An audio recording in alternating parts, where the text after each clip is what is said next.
Hello, नमस्कार. माझ्या चॅनलवर तुमचे स्वागत आहे.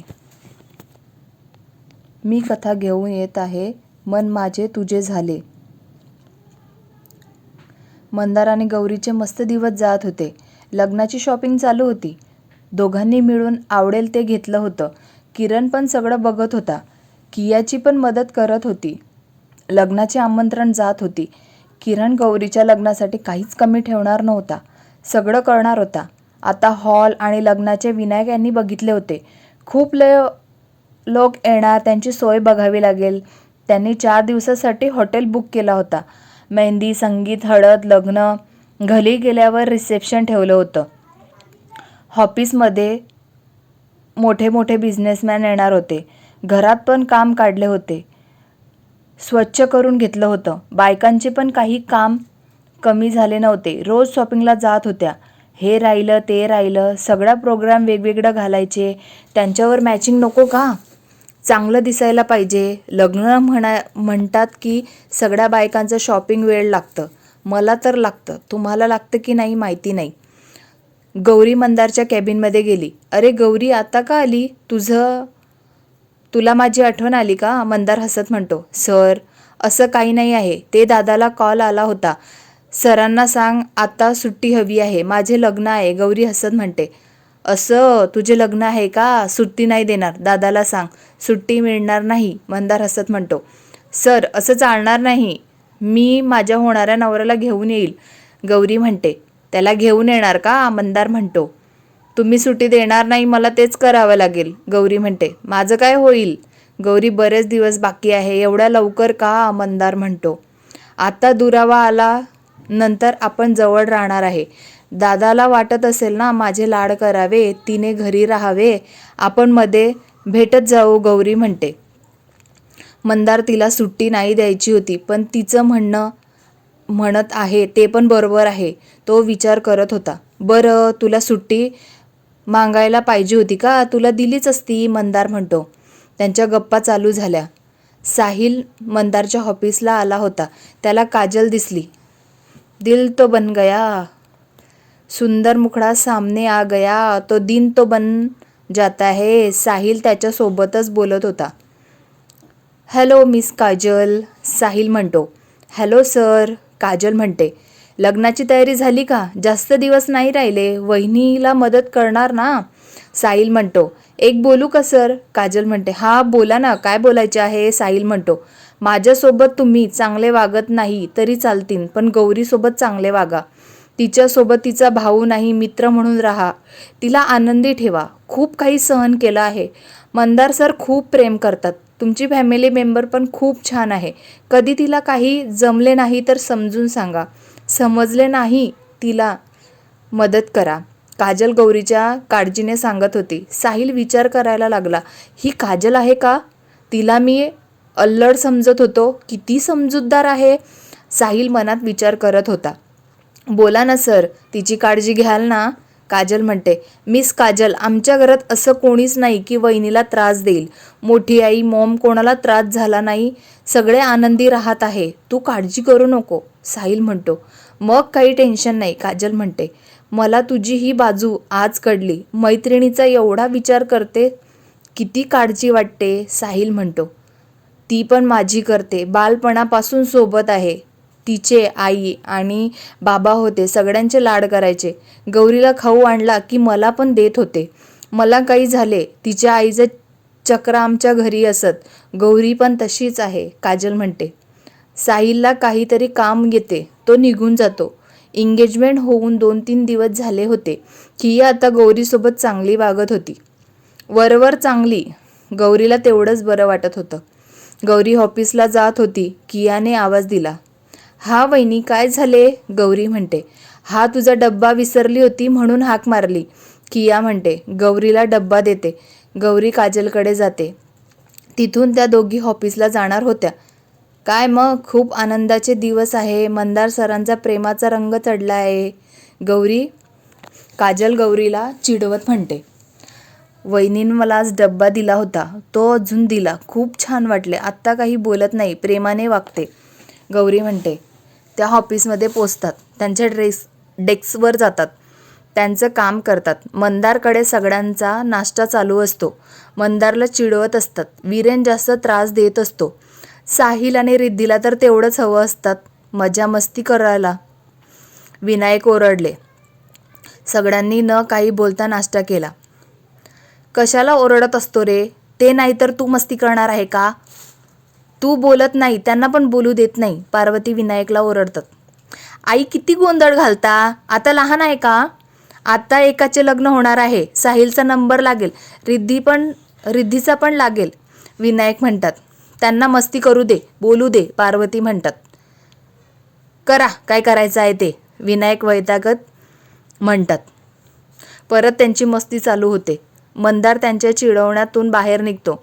रिद्धी लवकर आवर, आपल्याला जायचे आहे. साहिल तू ऑफिसला येत आहे ना? चला सगळे सोबत जाऊ. कशाला हव्या वेगवेगळ्या गाडी? मंदार म्हणतो. त्यांची आवरून निघून जातो. रिद्धी आणि साहिल पण आवरून निघून जातात. किरण ऑफिसला निघाला होता. अर्णवला गौरीचं स्कूल बस जवळ सोडून आली होती. कियाने किरणला पण डब्बा दिला. किरणने पण मस्त स्माईल दिली. काळजी घे असं म्हणून किरण ऑफिसला निघून गेला. क्रियाला खूप छान वाटले. ती खूप छान लाजते. मंदार आणि रिद्धी, साहिल, वीरेन ऑफिसला आले. त्यांना स्टॉपने गुड मॉर्निंग विश केलं. आपल्या कॅबिनमध्ये निघून गेली. मंदारने एकदा गौरीकडे बघितलं. ती मस्त स्माईल करत होती. मंदार पण तिला स्माईल देऊन कॅबिनमध्ये जातो. साहिल कॉफी पिण्यासाठी येतो. तिथं काजल पण होती. साहिल चांगलंच झालं, काजलला बघता येईल, बोलता येईल. हॅलो मिस काजल, काम झाले का? साहिल म्हणतो. करते आहे सर, काजल म्हणते. मंदारच्या एंगेजमेंटला खूप सुंदर दिसत होती. मला वाटलं नाही होतं तुला साडी पण छान दिसते. असं वाटत होतं फक्त तुलाच बघत राहावं, स्माईल म्हणतो. सर तुम्ही काय बोलत आहात? तुम्हाला तरी कळतंय का? तुम्ही माझ्याकडे का बघत होता? तुम्हाला काही काम नाही होतं का? काजल चिडून म्हणते. आत्ता कसं मस्त वाटत आहे. आत्ता वाटत आहे मी मांजरसोबत बोलत आहे, जी की माझी अंगावर येते, भांडायला कधी पण तयार असते. हेच तर मी मिस करत होत आहे. साहिल हसत म्हणतो. काजलला राग आला असतो. ती काही बोलत नाही. तिची कॉपी संपवते. तिच्या डेस्कवर काम करायला निघून जाते. कसं होणार माझे ज्वालामुखी आयुष्यभर कसं सांभाळणार? काही पण असेल, मला तर हीच मांजर हवी आहे, साहिल मनात म्हणतो. साहिल पण कॉफी पिऊन झाल्यावर आपल्या कॅबिनमध्ये निघून जातो. मंदारचे काम झाले होते. त्याला गौरीसोबत बोलायचे होते. तिला कॉल करून बोलवून घेतो. गौरी पण लगेच येते. सर काय झाले आहे? काही काम होतं का? गौरी म्हणते. मंदार तिच्याकडे येतो. गौरी घाबरून मागे जाते. भीतीला टेकते. मंदार तिच्या बाजूला हात ठेवतो. आता कुठे जाशील? माझ्यापासून किती पडते? कधी तर माझ्या हातात येशील. मंदार खटाळ हसत म्हणतो. सर काय करत आहे? कोणीतरी येईल ना? गौरी म्हणते. कोणी येणार नाही. आता फक्त तू आणि मी आहे, मंदार म्हणतो. गौरी डोळे बंद करून घेते. तिचे होठ थरथर कापत असतात. मंदारला आकर्षित करत असतात. पण गौरी घाबरलेली आहे म्हणून तो कपाडावर ओठ ठेवतो. तिला मिठीत घेतो. किती वेळ तिला सोडत नाही. त्याला तिच्या मिठीतून बाहेर निघायचं नाही होतं. वीरेन रिद्धीला घ्यायला आला होता. मंदारची मीटिंग होती. त्याला लवकर जावे लागले होते. मंदारने वीरेनला सांगितलं होतं, रिद्धीला घेऊन ये, मला जमणार नाही आहे. रिद्धीने पण वीरेनची वाट बघत होती. वीरेन आता रिद्धी त्याच्यासोबत ऑफिसला निघाली. रिद्धीला तिचा मनात आहे ते बोलून टाकायचे होते. जे होईल ते होईल, तो काही पण बोलू दे, रिद्धी मनात विचार करत होती. वीरेनला समजत नव्हते रिद्धीला का बोलत नाही आहे, कसला विचार करत आहे. तो पण गाडी चालवत विचार करत होता. वीरेन मला बोलायचं आहे, रिद्धी म्हणते. अगं मग बोल ना, तुला असं गप्प बसलेलं कधी बघितलं नाही, वीरेन म्हणतो. ती जास्त वेळ घेत नाही, लगेच बोलते. वीरेन मला तू खूप आवडतो. प्रेम काय आहे जे समजलं तेव्हापासून मी तुझ्यावर प्रेम केलं आहे. मला तुझ्यासोबत लग्न करायचे आहे. I love you Viren, Riddhi म्हणते. वीरेन तर गाडी साईडला लावतो. त्याला त्याच्या कानांवर विश्वास बसत नव्हता. रिद्धी खरंच बोलत आहे, वीरेन म्हणतो.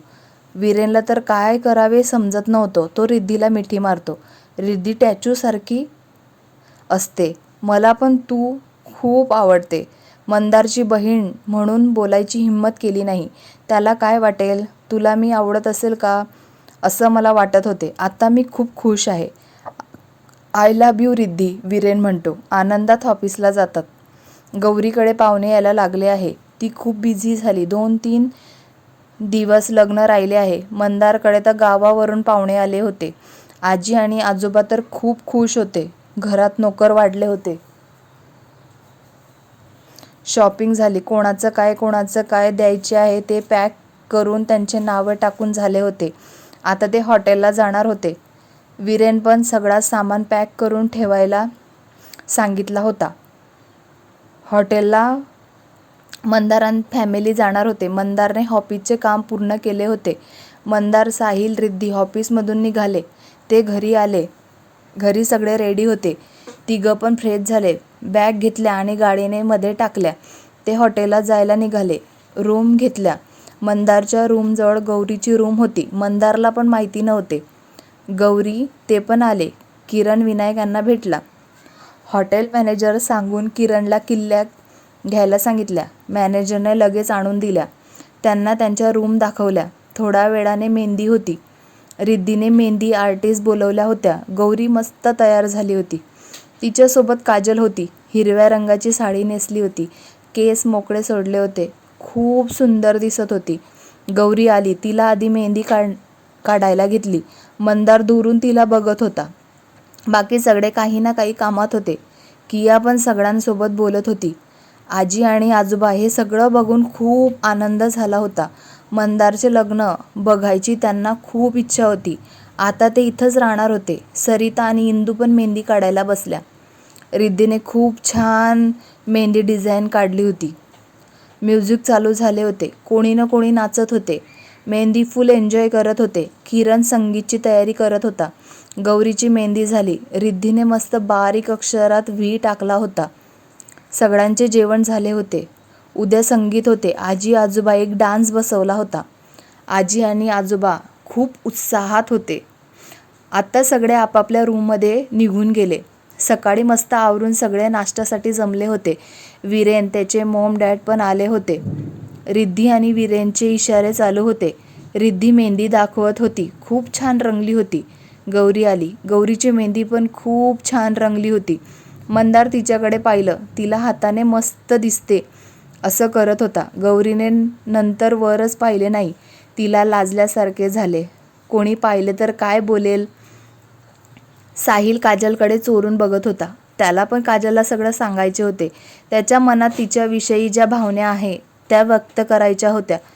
कशा करायच्या? कसं तिला सांगायचे? साहिल विचार करत होता. साहिलने डान्स प्रॅक्टिस केली होती. आता संगीतची तयारी करायला गेले. संगीतसाठी मस्त सजले होते. डिस्को लाईट लावले होते. खुर्च्या ठेवल्या होत्या. गौरी आणि मंदारसाठी मध्यभागी सोफा ठेवला होता. गौरीने मस्त घागरा घातला होता. साधासा मेकअप केला होता. केस मोकळे सोडले होते. हातात खूप बांगड्या घातल्या होत्या. मंदारने गौरीचा मॅचिंग शेरवानी घातली होती. दोघं पण खूप छान दिसत होते.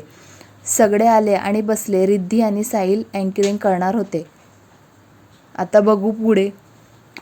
कथा आवडत असेल तर लाईक करा, कमेंट्स करा. पुढील भाग ऐकायचा असेल तर सबस्क्राईब करा. मला